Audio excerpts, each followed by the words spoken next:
Ready? Ready. দ্বিতীয় বিয়ে করতে লাগবে না, দ্বিতীয় বিয়ে করতে লাগবে না প্রথম স্ত্রীর অনুমতি। হাইকোর্টের এমন রায়ে প্রথম সারির গণমাধ্যম সহ সামাজিক যোগাযোগ মাধ্যম দেশ জুড়ে বিষয়টি কিন্তু আলোচনার কেন্দ্রবিন্দুতে চলে আসে।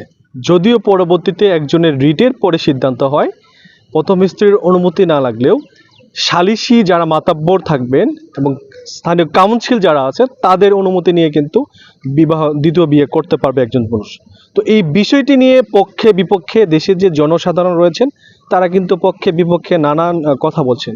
তো আমি এখন অবস্থান করছি জামালপুর জেলা শহরে। আমি এখন জানার চেষ্টা করব হাইকোর্টের এমন সিদ্ধান্তে কি ভাবছে জামালপুরের তরুণ তরুণীরা। চলুন জেনে আসি তাদের যে হাইকোর্টের প্রথম স্ত্রীর অনুমতি ছাড়াই করা যাবে দ্বিতীয় বিয়ে, এই রায়ের মানে কে পক্ষে আছেন কে বিপক্ষে আছেন কি ভাবছেন তারা। চলুন জেনে আসি তাদের কথা।